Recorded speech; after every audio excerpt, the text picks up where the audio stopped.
இது ஃபர்ஸ்ட் மலேசியாவின் செய்திகள் உங்களுக்காக.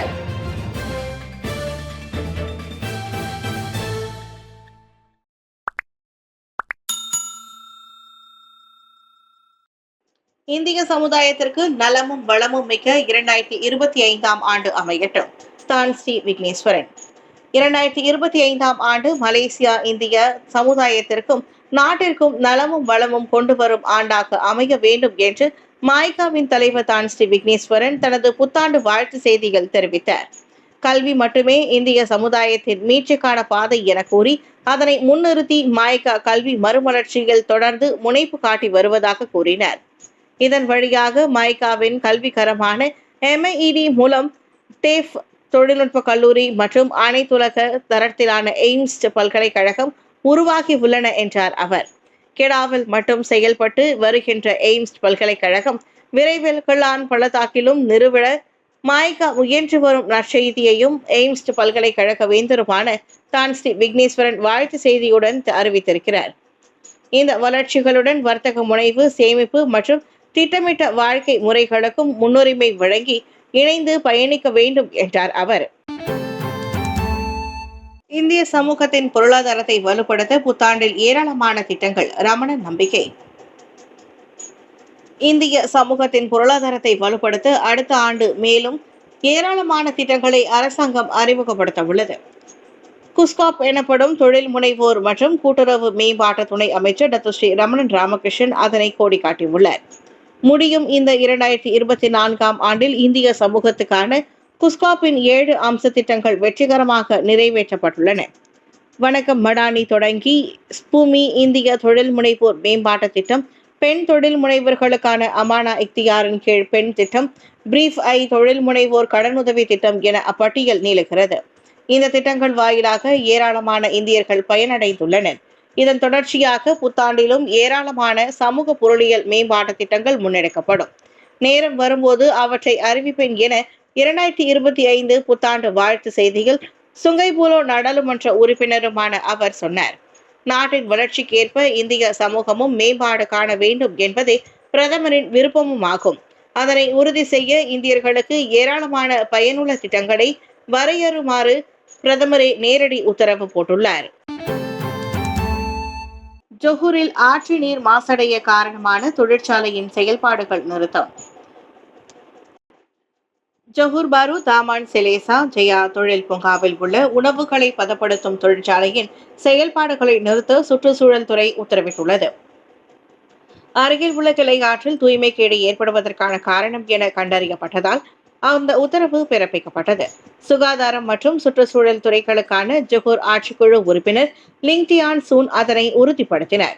தற்போதைக்கு மாசுபாட்டை வெளியேற்றும் கருவிகளின் செயல்பாடுகளுக்கு தடை விதிக்கப்பட்டுள்ளது. இதன் வழி ஆற்று நீர் மேலும் மோசமடைவதிலிருந்து தடுக்க முடியும். பல கட்ட விசாரணைகளுக்கு பிறகே அந்த மாசு கட்டுப்பாடு தொழிற்சாலைகளுக்கு காரணம் என்பது உறுதியானதாக அவர் சொன்னார். விசாரணைகள் முழுமை பெற்றதும் அந்த தொழிற்சாலை மீதான அடுத்த கட்ட நடவடிக்கை முடிவாகும் என்றார் அவர். நஜீப்பிற்கு ஆதரவான பேரணியில் பாஸ் கட்சியுடன் கைகோர்ப்பதா? ஆம்னோவை சாடினார் லிம் குவாங் யங். அடுத்த வாரம் முன்னாள் பிரதமர் நஜீப் ரசாக்கின் ஆதரவு தெரிவிக்கும் ஒருமைப்பாட்டு பேரணி ஒன்றில் பாஸ் கட்சியுடன் கைகோர்க்க முடிவு செய்துள்ள ஆம்னோவை பாகாட் நாடாளுமன்ற உறுப்பினர் லிம் குவாங் யங் சாடினார். பிரதமர் டாக்டர் ஸ்ரீ அன்வார் இப்ராஹிம் தலைமையிலான ஒற்றுமை அரசாங்கத்தில் பங்காளியாக இருப்பதில் ஆம்னோவின் நேர்மை குறித்து சந்தேகம் எழுந்துள்ளதாக DAP-யின் தலைவருமான அவர் தெரிவித்தார். எதிர்கட்சியான பாஸ் உடனான எந்த ஒரு கூட்டு நடவடிக்கையும் அம்னோவின் சொந்த அரசியல் நிலைத்தன்மை மற்றும் ஒற்றுமை அரசாங்கத்தில் அதன் நிலைப்பாடு பற்றிய சந்தேகங்களை எழுப்பும் என்பதை அக்கட்சி அறிந்திருக்க வேண்டும் என்று DAP-யின் மூத்த தலைவர் லிம்கெட் சியாங்குடன் நடைபெற்ற செய்தியாளர் கூட்டத்தில் கலந்து கொண்ட போது லிம் குவாங் யங் கூறினார். அன்வாரின் அரசு மன்னிப்பு 2018ஆம் ஆண்டில் மன்னிப்பு வாரியத்தின் மூலம் சென்றதா என்று கேள்வி எழுப்பியதற்காக அம்னோ இளைஞர் பிரிவின் தலைவர் டாக்டர் அக்மல் சாலேவின் நோக்கத்தையும் லிம் சாடினார். பேரரசரின் அதிகாரம் மற்றும் நாடாளுமன்ற உறுப்பினர் அன்வாரின் MP பதவி மற்றும் பிரதமரின் சட்டப்பூர்வ தன்மை குறித்து அக்மால் அடிப்படையில் கேள்வி எழுப்பியுள்ளார். பந்தி ஆற்றில் கண்டெடுக்கப்பட்ட சடலம் காணாமல் போன 11 வயது பெண் உடையது. போலீஸ் சந்தேகம். ஸ்லாங்கூர் பந்திங்கில் உள்ள ஆற்றொன்றில் நேற்று கண்டெடுக்கப்பட்ட சடலம் ஒன்று கொலை சம்பவமாக இருக்கலாம் என போலீஸ் சந்தேகிக்கிறது. குறிப்பாக டிசம்பர் 19ஆம் தேதி காஜாங்கில் காணாமல் போன 15 வயது சிறுமியின் சடலமாக அது இருக்கக்கூடும். ஸ்லாங்கூர் போலீஸ் தலைவர் டாக்டர் ஹுசைன் உமர் கான் அதனை கோடி காட்டியுள்ளார். ஆனால் அழுகி போன நிலையிலேயே சடலம் கண்டெடுக்கப்பட்டதால் மரபணு பரிசோதனை முடிவுக்கு பிறகே எதனையும் உறுதியாக கூற முடியும் என்றார் அவர். யாப் இன் யுவான் காணாமல் போனதாக டிசம்பர் 20ஆம் தேதி செராஸ் பத்து 9 போலீஸ் நிலையத்தில் புகார் அளிக்கப்பட்டது. செராஸ் பத்து 11இல் கூடைப்பந்து அரங்கில் சிங்க நடன பயிற்சி முடிந்து அவள் வீடு திரும்பாததால் அந்த புகார் செய்யப்பட்டுள்ளது. கடைசியாக பார்க்கப்பட்ட போது அவர் சிவப்பு நிற சிங்க நடன உடையில் இருந்தார். 155 சென்டிமீட்டர் உயரமும் 39 கிலோகிராம் எடையுடன் நீண்ட முடியும் கொண்டிருந்தவர் பல் கிளிப் போட்டிருந்தார். இந்நிலையில் அச்சடலம் கண்டெடுக்கப்பட்டதை அடுத்து விசாரணைக்கு உதவும் வரை 3 பேர் கைதாகியுள்ளனர். அழகு ராணி போட்டியில் முறைகேடா? MK ஏஷியா நிறுவனம் விளக்கம். கடந்த 5 ஆண்டுகளாக MK ஏஷியா புரொடக்ஷன் என்டர்டெயின்மெண்ட் நிறுவனம் நடத்தி வரும் அழகு ராணி போட்டியில் முறைகேடுகள் நிகழ்ந்திருப்பதாக அண்மையில் சர்ச்சைகள் எழுந்தன. இது குறித்து அப்போட்டியில் பங்கேற்ற போட்டியாளர் ஒருவர் போட்டியின் நிர்வாகத்தில் சில முறைகேடுகள் ஏற்பட்டதாக குற்றச்சாட்டுகளை முன்வைத்தார். இது சமூக ஊடகங்களில் பரபரப்பாக பேசப்பட்டது. இந்நிலையில் அக்குற்றச்சாட்டை மறுத்து அந்நிறுவனத்தின் தலைமை செயல்முறை அதிகாரி முரளிகண்ணன் விளக்கம் அளித்திருக்கிறார். அழகு ராணி போட்டியில் பங்கேற்கும் அனைவருடனும் முறையான ஒப்பந்தங்கள் செய்யப்பட்டு போட்டியின் விதிமுறைகள் தெளிவாக விளக்கப்பட்டு அவை பின்பற்றப்பட்டதாகவும் அவர் கூறினார். அதே வேளையில் போட்டியாளர்கள் பங்கேற்பின் தேவையை அனைத்து பயிற்சியாளர்களும் வழங்க உதவிப்பட்டதாகவும் அவர் சுட்டிக்காட்டினார்.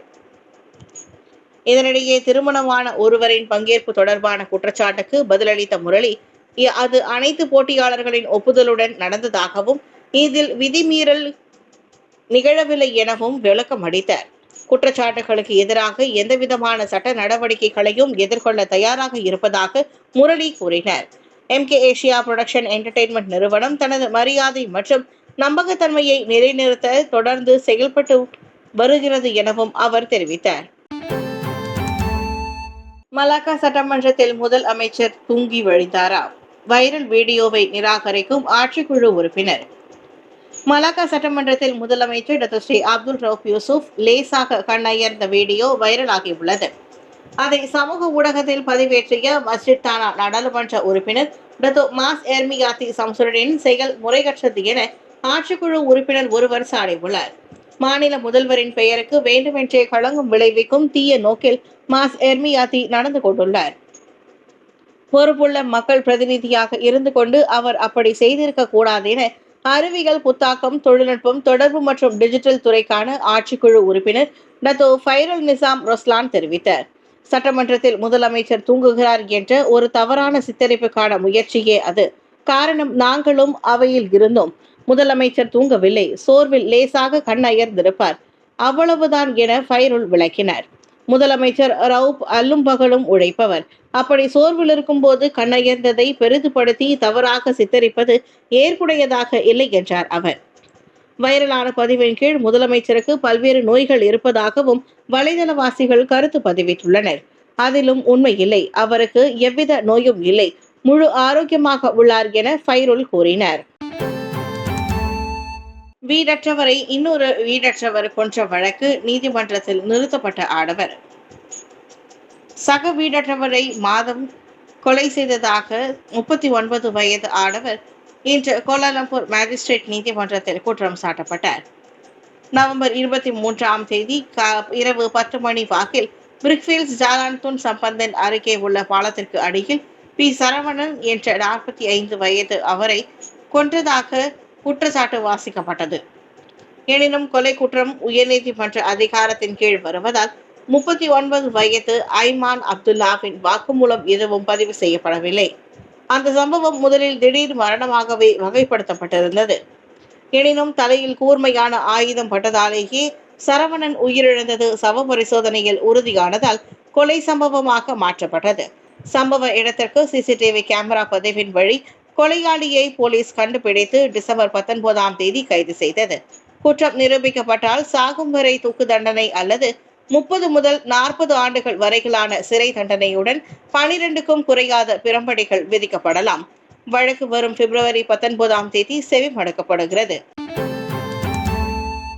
பாதுகாப்பற்ற வாகனத்திற்கு அனுமதி புஷ்பகோமின் 3 அதிகாரிகளிடம் விசாரணை. பாதுகாப்பற்ற வாகனத்திற்கு அனுமதி வழங்கியது தொடர்பான விசாரணைக்கு சாலை போக்குவரத்து துறையின் புஷ்பகோமை சேர்ந்த 3 அதிகாரிகள் விசாரணைக்கு அழைக்கப்பட்டனர். வாங்சா மாஜுவில் நேற்று ஓப்ஸ் மெஞ்சங்கோட் புஷ்பகோம் நடவடிக்கையின் போது பாதுகாப்பற்ற முறையில் இல்லாத போதிலும் ஒரு வாகனத்திற்கு அனுமதி வழங்கியது தொடர்பான விசாரணைக்காக இன்று காலை 10:30 மணி அளவில் மூவர் புத்திரஜயா ஜேபிஜே தலைமையகத்திற்கு வந்திருந்தனர். ஜேபிஜே அமலாக்க பிரிவின் முதுநிலை இயக்குநர் முகமது கிஃப்லி மா ஹசான் இதனை தெரிவித்தார்.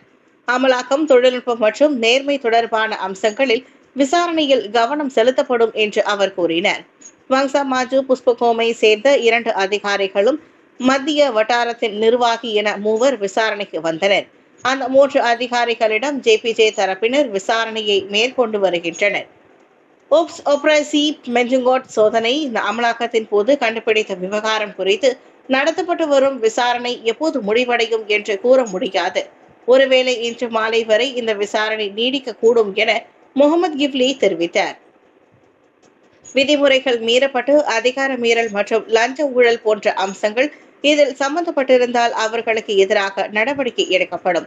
மேலும் நடவடிக்கைக்காக இந்த விவகாரத்தை நாங்கள் MECCயின் கவனத்திற்கு கொண்டு செல்வோம் என அவர் கூறினார்.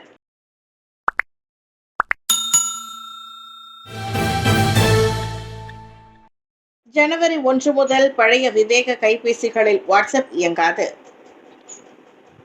புத்தாண்டு தொடங்கி குறிப்பிட்ட சில வகை விவேக கைபேசிகளில் வாட்ஸ்அப் செயலியை பயன்படுத்த முடியாது.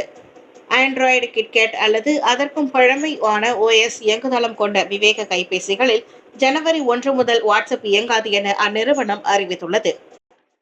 செயலி தொடர்ந்து பாதுகாப்பாக இருப்பதையும் அதிநவீன சாதனங்களில் மேலும் சீராக இயங்குவதையும் இந்நடவடிக்கை உறுதி செய்யும். பாதிக்கப்படவுள்ள ஆண்ட்ராய்டு கைபேசிகளில் Samsung, Motorola, HTC, LG, Sony உள்ளிட்டவையும் அடங்கும். ஆண்ட்ராய்டு கிட்கேட் பயன்படுத்துவோருக்கு சில சாதனங்களை இன்னமும் புதிய இயக்க முறைக்கு புதுப்பிக்க வாய்ப்பு இருக்கக்கூடும். ஆனால் சேவை வழங்குனரின் அதிகாரப்பூர்வ புதுப்பிப்பை பெற முடியாத பழைய வகை கைபேசிகளால் இனி வாட்ஸ்அப்பை பயன்படுத்த முடியாது.